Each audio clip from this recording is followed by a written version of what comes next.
First question guys, कोविड-19 dashboard प्रकृति हाल ही में किस आईआईटी ने विकसित किया है? तो गाइस इसका आंसर है आईआईटी दिल्ली। आईआईटी दिल्ली ने हाल ही में कोविड-19 डैशबोर्ड प्रकृति हाल ही में विकसित किया है। ये dashboard prediction and assessment of corona infections and transmission in India के लिए समर्थन करेगा। अब हम बात करते हैं प्रकृति कोविड-19 डैशबोर्ड है जिसकी मदद से आप कोई भी कोरोना वायरस संक्रमित व्यक्ति के ऊपर नज़र रख सकते हैं। साथ ही किस राज्य किस जिले में कितने प्रतिशत व्यक्तियों की संख्या ज़्यादा या कम हो रही है उस पर भी आप अनुमूलन कर सकते हैं।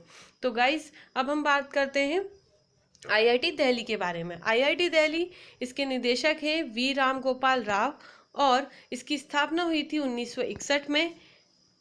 सेकेंड क्वेश्चन है गाइस, जीवन अमृत योजना हाल ही में किस राज्य सरकार ने आरंभ की है? तो गाइस इसका आंसर है मध्य प्रदेश राज्य सरकार ने। मध्य प्रदेश राज्य सरकार ने जीवन अमृत योजना हाल ही में आरंभ की है। ये योजना त्रिकुट चूर्ण, पीपल, अदरक और काली मिर्च के पैकेट कोरोना संक्रमण वाले क्षेत्रों में नागरिकों द्वारा निःशुल्क वितरित करेगी। साथ ही ये योजना आयुष मंत्रालय और स्वास्थ्य मंत्रालय के द्वारा के सहयोग से स्टार्ट की गई है। त्रिकुट चूर्ण को ये जितने भी कोरोना संक्रमण क्षेत्र है वहाँ पर निःशुल्क वितरित करेगी, इसलिए इसका नाम दिया गया है जीवन अमृत योजना। साथ ही अब बात करते हैं मध्य प्रदेश की। मध्य प्रदेश की राजधानी है भोपाल। मध्य प्रदेश के मुख्यमंत्री हैं शिवराज सिंह चौहान जो कि 4th टाइम मुख्यमंत्री बने हैं और मध्य प्रदेश के राज्यपाल हैं लालजी टंडन। तो ये कुछ इंपॉर्टेंट फैक्ट मध्य प्रदेश के बारे में। थर्ड क्वेश्चन है गाइस, एडीबी ने किस राज्य को ऊर्जा क्षेत्र में सहयोग करने के लिए $346 मिलियन के ऋण को मंजूरी दी है? तो गाइस इसका आंसर है महाराष्ट्र। महाराष्ट्र वह राज्य है जिसको एडीबी ने $346 मिलियन के ऋण के लिए मंजूरी दी है, वह भी ऊर्जा क्षेत्र के सहयोग में। अब हम बात करते हैं ये राशि करोड़ में कितनी है? तो याद रखिएगा 2616 करोड़ रुपए का ऋण दिया है जिसे हम $346 मिलियन के ऋण के अनुकूल मान रहे हैं। साथ ही ये किस लिए दिया गया है? तो ये उच्च वोल्टेज वितरण प्रणाली HVDS कार्यक्रम का समर्थन करेगी, इसलिए ये ऊर्जा क्षेत्र में ये ऋण की मंजूरी दी गई है एडीबी के द्वारा। अब हम बात करते हैं एडीबी के बारे में। एडीबी एशियन डेवलपमेंट बैंक, इसके अध्यक्ष हैं मासातसुगु असकावा और एडीबी की स्थापना हुई थी 1966 में। तो ये कुछ इंपॉर्टेंट फैक्ट है एडीबी के बारे में। फोर्थ क्वेश्चन है गाइस, दीपक मित्तल को किस देश में भारत के अगले राजदूत के रूप में नियुक्त किया है? तो याद रखिएगा गाइस, हाल ही में मिनिस्ट्री ऑफ एक्सटर्नल अफेयर्स ने 2 राजदूत नियुक्त करे हैं भारत की तरफ से दूसरे देशों में। तो इसमें से एक है दीपक मित्तल। दीपक मित्तल को किस देश का राजदूत बनाया गया है भारत की तरफ से? तो याद रखिएगा इसका आंसर है कतर। कतर के ये राजदूत बने हैं। कतर की कैपिटल है दोहा और इसकी मुद्रा है कतरी रियाल। साथ ही प्रधानमंत्री हैं शेख खालिद खान बिन और खलीफा हैं बिन अब्देल अजीज अल थानी। तो ये कुछ इंपॉर्टेंट फैक्ट कतर के बारे में गाइस याद रखिएगा। फिफ्थ क्वेश्चन है, पीयूष श्रीवास्तव किस देश में भारत के अगले नियुक्त किए गए हैं, यानी अगले राजदूत नियुक्त किए गए हैं? तो इसका आंसर है गाइस बहरीन। बहरीन में पीयूष श्रीवास्तव को भारत की तरफ से अगला राजदूत नियुक्त किया गया है। बहरीन ये एक 1998 बैच के भारतीय विदेश सेवा के अधिकारी हैं।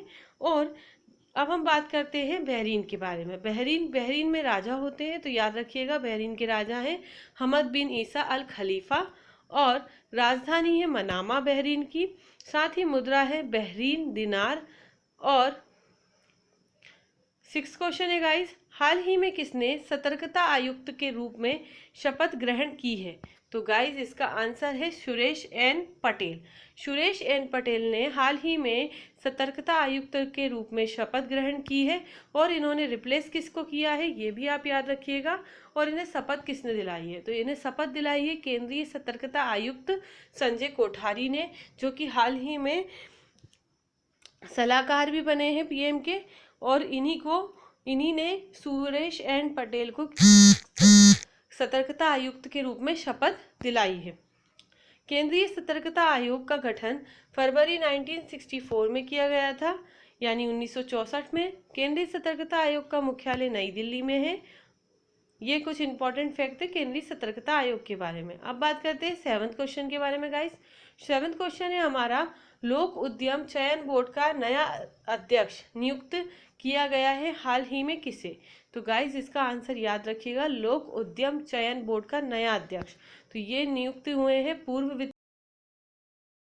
वित्त सचिव राजीव कुमार को लोक उद्यम चयन बोर्ड यानी public enterprises selection board PESB का नया अध्यक्ष नियुक्त किया गया है। ये झारखंड कैडर के 1984 बैच के IAS अधिकारी हैं। और इन्होंने स्थान किसका लिया है? तो याद रखिएगा, इन्होंने स्थान लिया है कपिल देव त्रिपाठी का। इन्होंने स्थान लिया है जिन्होंने हाल ही में राष्ट्रपति रामनाथ कोविंद के सचिव का पदभार संभाला, यानी कपिल देव त्रिपाठी बने हैं रामनाथ कोविंद के सचिव। और वित्त सचिव जो कि पूर्व वित्त सचिव हैं, उन्होंने लोक उद्यम चयन बोर्ड यानी राजीव कुमार ने इसका पदभार संभाला है एज अ अध्यक्ष। तो ये कुछ इंपॉर्टेंट फैक्ट याद रखिएगा गाइस।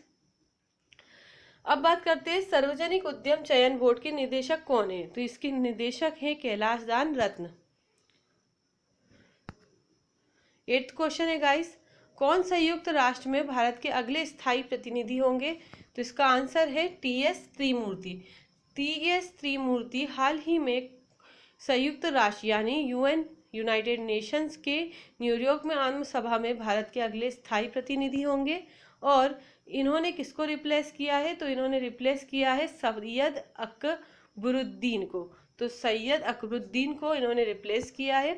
साथ ही संयुक्त राष्ट्र के महासचिव हाल ही में वर्तमान में कौन है? तो इसका आंसर है एंटोनियो गुटेरस, जिसके बारे में मैं आपको मेरे हर वीडियो में बताती रहती हूँ कि यूनाइटेड नेशन हमारा बहुत इंपॉर्टेंट टॉपिक है।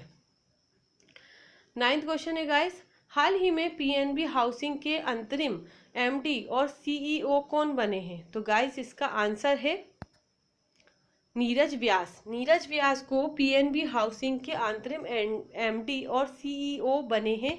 और इन्होंने संजय गुप्ता के स्थान पर की गई है, यानी इन्होंने किसको रिप्लेस किया है? तो इन्होंने संजय गुप्ता को रिप्लेस करके नीरज व्यास अब PNB हाउसिंग के अंतरिम MD और CEO बने हैं। अब ये पदभार कितने टाइम के लिए संभालेंगे? तो ये सिर्फ मात्र 8 महीने के लिए पदभार को ग्रहण करेंगे। 10th क्वेश्चन है गाइस, बॉलीवुड स्टार अभिनेता ऋषि कपूर का निधन हो गया, इन्हें कौन सा पुरस्कार प्राप्त था? आप सभी जानते हैं कि हाल ही में इरफान खान का एक दिन पहले निधन हुआ है और जस्ट 30 अप्रैल 2020 को बॉलीवुड स्टार अभिनेता का ऋषि कपूर का कैंसर की बीमारी के चलते हुए उन्हें सांस लेने में प्रॉब्लम हुई और वो ICU एडमिट होते हुए उनका निधन हो गया है। तो याद रखिएगा कि इनको कई सारे पुरस्कार मिले जिनके बारे में हम चर्चा करेंगे। इन्हें चॉकलेट बॉय और चिंटू भी कहा जाता था। तो इसका आंसर है गाइस राष्ट्रीय फिल्म पुरस्कार। राष्ट्रीय फिल्म पुरस्कार बॉलीवुड स्टार अभिनेता ऋषि कपूर को मिल चुका है। और इनकी पहली फिल्म थी 1970 एज अ चाइल्ड आर्टिस्ट मेरा नाम जोकर में इन्होंने काम किया है as a first time child artist. और इन्होंने फिल्म फेयर सर्वश्रेष्ठ अभिनेता पुरस्कार से भी सम्मानित किया गया है। साथ ही इनकी बतौर अभिनेता पहली फिल्म थी बॉबी। और इसके बाद उन्होंने लगभग कई दशक तक भारतीय सिनेमा पर राज किया है। 2008 में film fair life time achievement award भी इन्हें मिला है। तो ये कुछ इंपॉर्टेंट अवार्ड बॉलीवुड स्टार अभिनेता ऋषि कपूर के बारे में। 11th क्वेश्चन है गाइस, कौन USA की राष्ट्रीय टीम का मुख्य कोच बनाया गया है? तो इसका आंसर है कर्नाटक के पूर्व क्रिकेटर जे अरुण कुमार। कर्नाटक के पूर्व क्रिकेटर जे अरुण कुमार को राष्ट्रीय टीम का मुख्य कोच बनाया गया है। ये इंडियन प्रीमियर लीग में किंग्स 11 पंजाब के बल्लेबाजी कोच भी रह चुके हैं। साथ ही ये बहुत उम्दा खिलाड़ी रह चुके हैं। इनका ओवरऑल 7500 रन का टारगेट रहा है। और ये यूएस से अब बात करते हैं हम यूएस क्रिकेटर मुख्यालय के बने हैं, तो हम बात करते हैं यूएस क्रिकेट का यूएस में।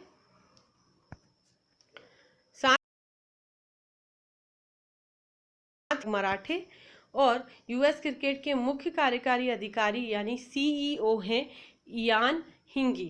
तो याद रखिएगा ये इनको इम्पोर्टेंट फैक्ट यूएसए के बारे में। 12th क्वेश्चन है, मूडीज इन्वेस्टर्स सर्विस ने मार्च में कैलेंडर वर्ष 2020 के लिए लगाए गए भारत के जीडीपी ग्रोथ अनुमान 2.5% को घटाकर कितना कर दिया है। तो याद रखिएगा मूडीज इन्वेस्टर्स सर्विस हर साल एक कैलेंडर जारी करता है और इसके अकॉर्डिंग 2020 के इस कैलेंडर में भारत की जीडीपी की ग्रोथ 2.5 से कम हो गई है। अब आपको पता है कि हाल ही में जितनी भी रेटिंग्स और जितने भी हमारे कैलेंडर्स जारी हो रहे हैं उनमें हमारी जो लगातार ग्रोथ कम हो रही है उसका सिर्फ एक ही कारण है, वह है कोविड-19। कोविड-19 के कारण हमारी कई जगह से पोजीशंस नीचे आई है। तो याद रखिएगा कितना कम हो गई है, तो इसका आंसर है 0.2% कम हो गई है। साथ ही अब हम बात करते हैं मूडीज इन्वेस्टर्स की। मूडीज का मुख्यालय है न्यूयॉर्क यूएसए में तथा यूएस में मूडीज के अध्यक्ष एंड सीईओ हैं रेमंड व्हाइटहेड मैकडेनियल जूनियर। ये वहाँ के अध्यक्ष और सीईओ हैं। अब हम बात करते हैं गाइस 13 क्वेश्चन के बारे में। इंटरनेशनल जैज डे कब मनाया जाता है।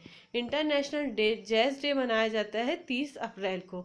हाल ही में इंटरनेशनल जैज डे 30 अप्रैल को सेलिब्रेट किया गया है। इसका उद्देश्य क्या है गाइस इसे मनाने का, तो इसका आंसर है शांति, एकता, लोगों के बीच संवाद और सहयोग बढ़ाने और एक शैक्षिक साधन के रूप में जैज की खूबियों के बारे में दुनिया भर में जागरूकता पैदा करना ही इसका एकमात्र उद्देश्य है। इस बार इसका इंटरनेशनल जैज डे का नवा संस्करण था। और 2020 के ऑनलाइन उत्सव की मेजबानी हर्बी हैनकॉक यूनेस्को के द्वारा की गई है। यानी ये ऑनलाइन उत्सव की मेजबानी किसके द्वारा की गई है, हर्बी हैनकॉक यूनेस्को के द्वारा की गई है। अब हम बात करते हैं यूनेस्को के बारे में। यूनेस्को के महानिदेशक है आड्रे अजोले। तो याद रखिएगा। और यूनेस्को का गठन हुआ था 4 नवंबर 1946 को। यूनेस्को का मुख्यालय है पेरिस, फ्रांस में। इसी के साथ गाइस आज का हमारा करंट अफेयर्स समाप्त होता है। मैंने आपको मेरे 30 अप्रैल 2020 के वीडियो में एक क्विज किया था गाइस कि कोविड फार्मा मोबाइल ऐप किस राज्य ने लॉन्च किया है। तो इसका आंसर क्या होगा, इसके लिए मैंने आपको ऑप्शन सजेस्ट करे थे। आपको कमेंट करना था गाइस सही आंसर को, और कई हद तक लोगों ने सही कमेंट करे। Well done guys. आप इसी तरीके से पढ़ते रहिए और सही आंसर कमेंट करते रहिए। तो इसके ऑप्शंस थे गाइस आंध्र प्रदेश, दिल्ली, मध्य प्रदेश और महाराष्ट्र। और इसका सही आंसर है आंध्र प्रदेश। आंध्र प्रदेश ने Covid pharma mobile app Covid pharma के लिए जारी किया है। यानी मेडिसिन हब्स के लिए जो भी व्यक्ति परेशान हो रहे हैं उनको door to door medicine hubs provide करवाने और हेल्थ केयर के लिए ये Covid pharma mobile app launch किया गया है। अब हम बात करते हैं गाइस 1 मई 2020 के क्विज की। तो हमारा आज का क्विज है आयुष्मान भारत दिवस कब मनाया गया है। गाइस आपको पता है कि आयुष्मान भारत एक बहुत बड़ी योजना है। ये एक स्वास्थ्य कवर बहुत बड़ी योजना है जो प्रधानमंत्री मोदी द्वारा स्टार्ट की गई थी और इसमें कई सारी बीमारियों का इलाज फ्री में संभव है जिसका खर्च सरकार वहन करेगी। साथ ही ये सभी के लिए बहुत बड़ी स्वास्थ्य योजना है। तो याद रखिएगा अभी हाल ही में आयुष्मान भारत दिवस कब मनाया गया है। तो इसके ऑप्शन से 28 अप्रैल, 29 अप्रैल, 30 अप्रैल, 1 मई। तो आपको मुझे सही आंसर कमेंट करना है गाइस। प्लीज़ सही आंसर कमेंट करिए और ज़्यादा से ज़्यादा क्वेश्चंस को learn and read and right कीजिए। मैं जितना भी एक्सप्लेन कर रही हूँ आपको, जितना भी क्वेश्चंस दे रही हूँ वे सभी इंपॉर्टेंट क्वेश्चन है जो आपके 100% करंट अफेयर्स की तैयारी को फुलफिल करेंगे। साथ ही ये आपको अन्य साइट से भी ज़्यादा एक्सप्लेन एंड डिटेक्ट में मिलेगा। तो प्लीज़ गाइज इसको सब्सक्राइब, लाइक और शेयर कीजिए। If you like this video please subscribe, like and share with your friends.